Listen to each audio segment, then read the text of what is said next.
I created G plans out of nutrition frustration.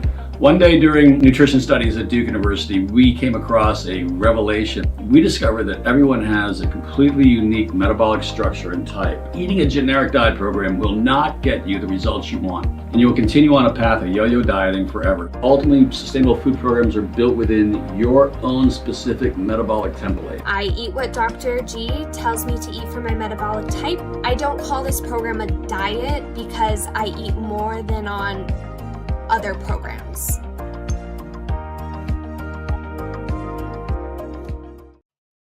Hello, welcome to another nutrition masterclass. I'm so glad you've joined me today.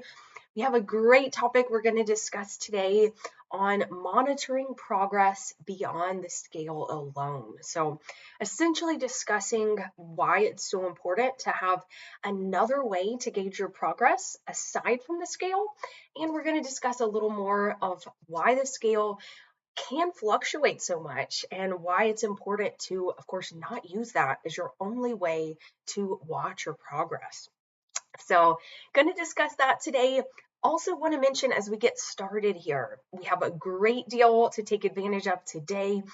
This deal today is going to be for both current G Plans members and anyone that is not a current member as well. So we have a great option. It's going to be for 5 free Freshly Meals. So Freshly Meals is our meal delivery service. We will send that offer to you in a link in an email after this master call. So definitely check that out today. It's a great way to try out Freshly and their meal delivery service that way. And good to see everybody checking in here. Hope you had a good week. Had some Halloween candy around. We asked what's your favorite Halloween candy. I see Kelly saying a Baby Ruth. Constance here with candy corn, and Bonita says, I have no candy laying around. I can be good, but love Kit Kats. So awesome. I'd have to say, I think I'd have to stick with chocolate peanut butter. We got to do Reese's.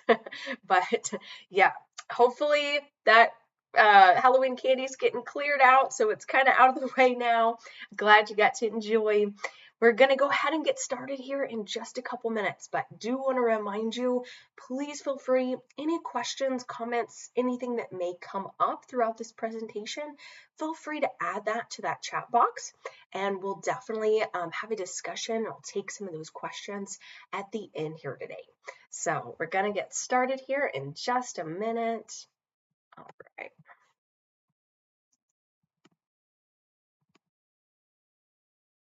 Okay, so monitoring progress beyond the scale alone. Now, I want to remind you also, feel free, if you ever have anything more of a personal question, or you just like to reach out to me individually rather than posting your question in the chat box, or also if you're a G Plans member, if you have any questions with your plan, anything like that, please feel free to send me a personal email. That is my email right there on the screen. All right, and so started a new little section last week for a tip of the week. So for my tip of the week this week, more related to keeping your activity level up as the months get a little cooler. So as the weather does continue to grow a little bit colder, start thinking through options at this time for you to stay active during those winter months. If you are currently following an exercise routine, consider some alternative options for you to continue your routine indoors. So if you're currently exercising 3 days a week, obviously may look a little bit different to you when the weather gets colder. So find some alternative choices so you can keep going with that 3 days a week you got built. If you're not currently following a routine, it's also a really good time to consider fitting in some additional activity. We're much less active through the winter months, and we often consume more calories in general as well. So having that plan in place to prevent winter weight gain is gonna set you up for success. So a few things to look for Might be a good time to look around, see if there's a local gym nearby you to try out. Definitely trying out some free workout videos on YouTube. A great idea. There's so many types of videos that you can follow on YouTube, dependent on if you have equipment at home, if you don't, what your level of experience is, and even things like if you're wanting to focus on strength training or maybe more of like a dance workout.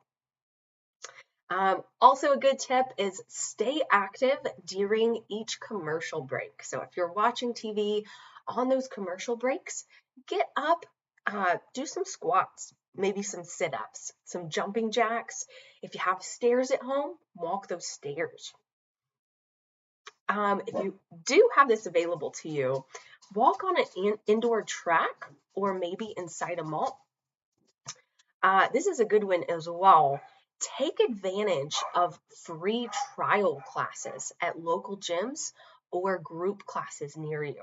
So most places that do offer group training classes, they usually offer you a free trial class or maybe even a few classes to try out. And that's a really good way to try different types of exercise and see what you enjoy.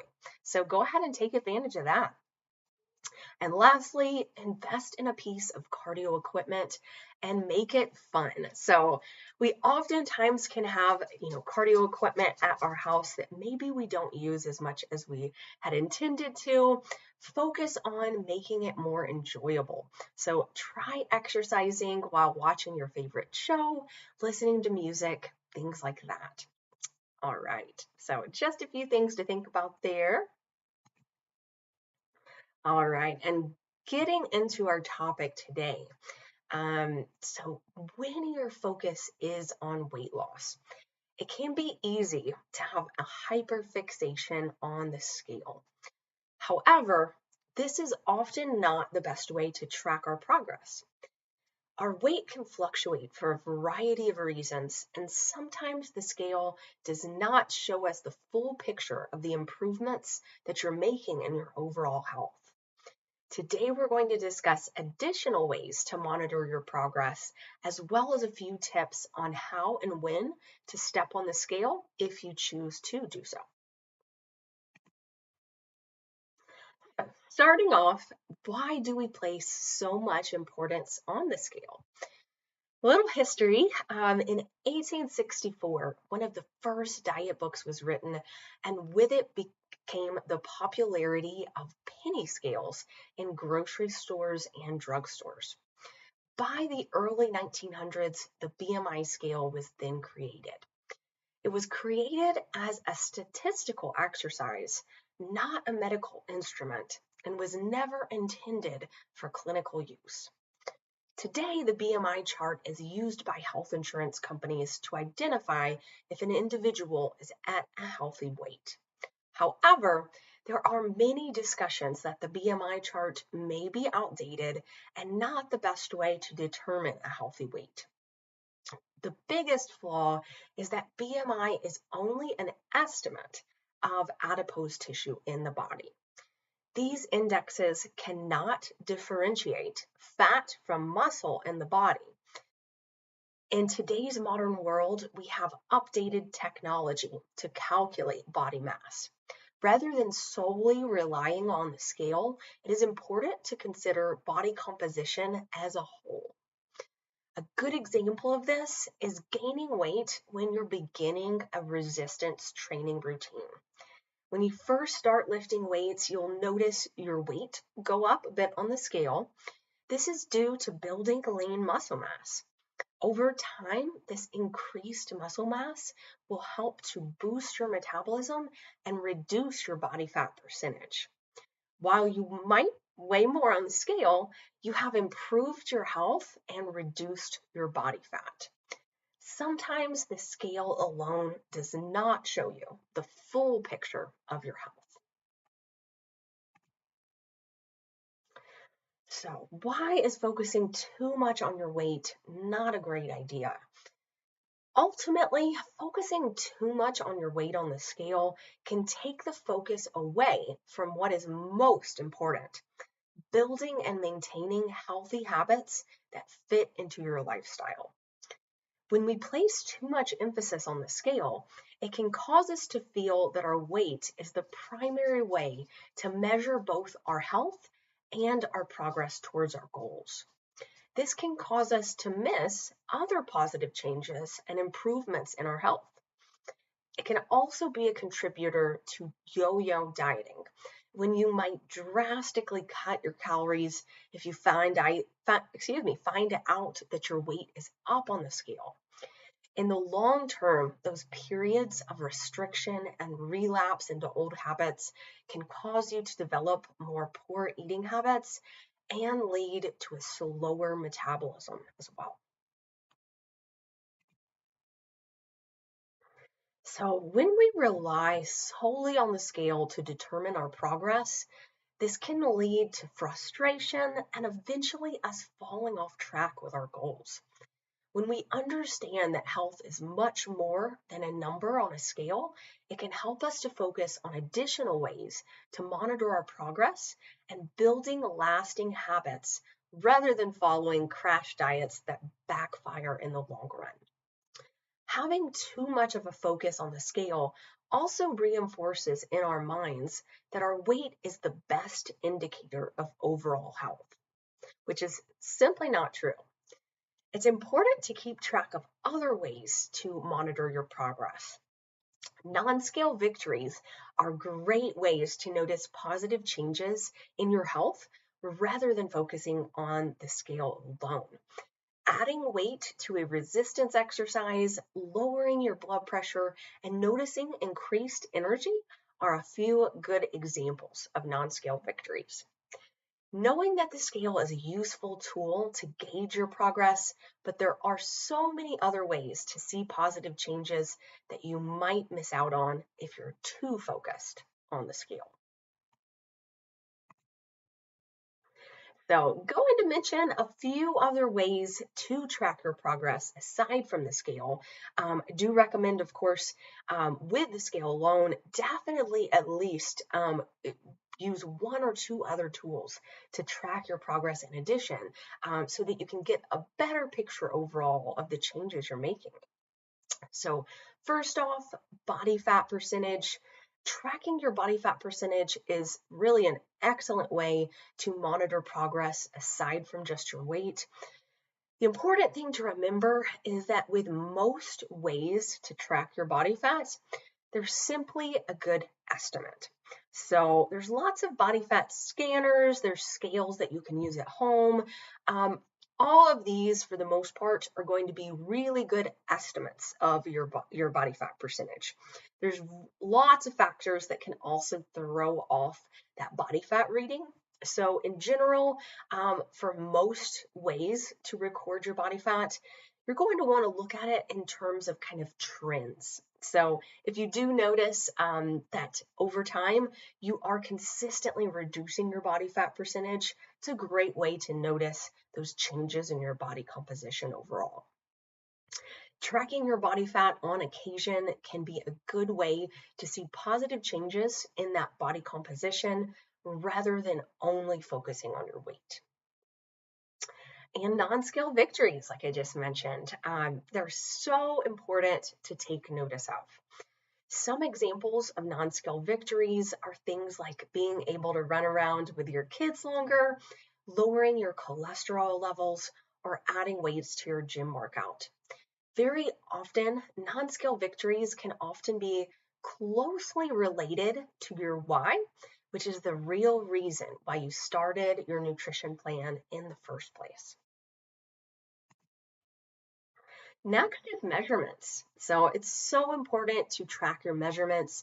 You could do this by using a measuring tape, or I've also recommended if you have one piece of clothing, maybe it's a little tight on you, you can try that on a regular basis and notice changes in how that's fitting you.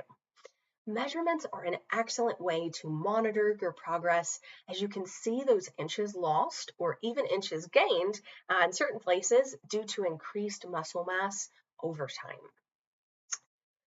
And next, progress photos. So progress photos help you to see visual changes over time, which is a great way to step away from the scale.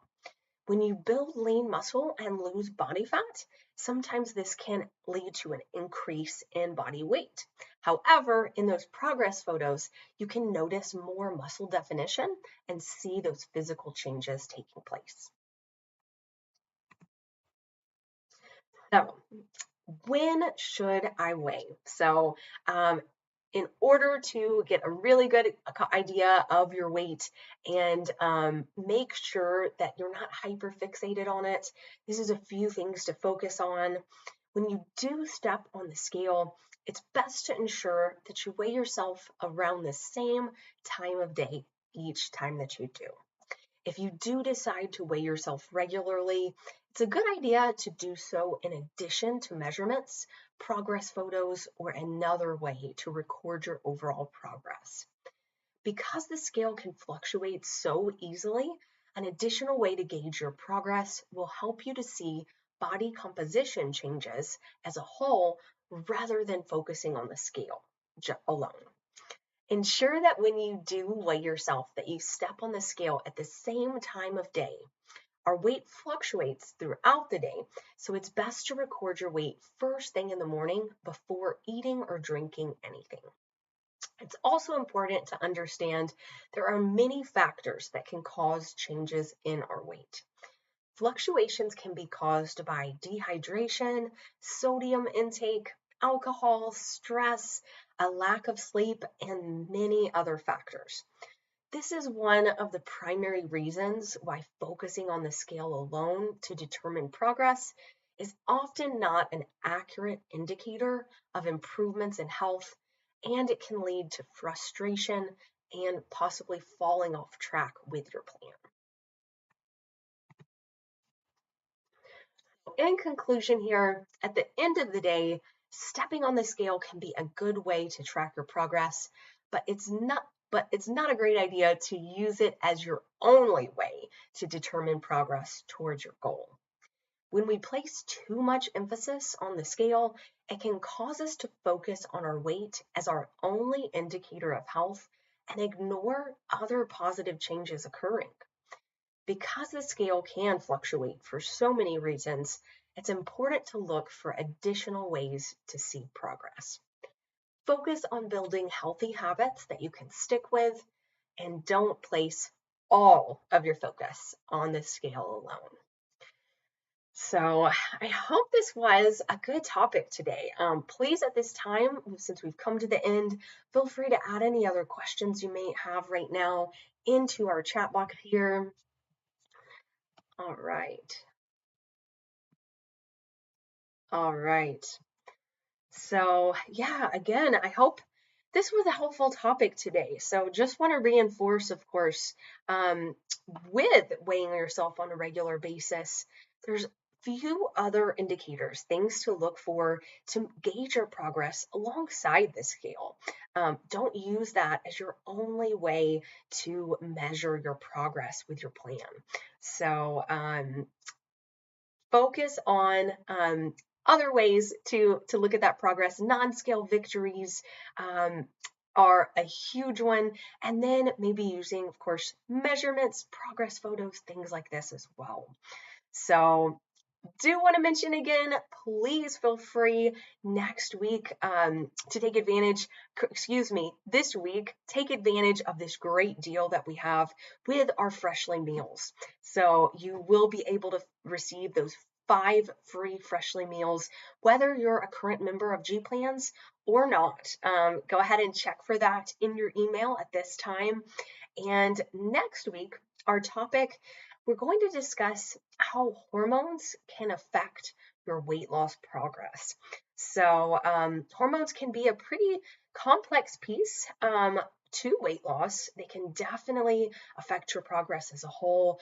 And we're going to touch on hormones a little bit overall in general, and maybe some things that you can do to help balance your hormones a bit, and see better, consistent progress moving forward. So thank you so much for joining in with me today. I hope you have a wonderful rest of your day, and I hope to see you again next Wednesday for our next Nutrition Masterclass. Have a good one.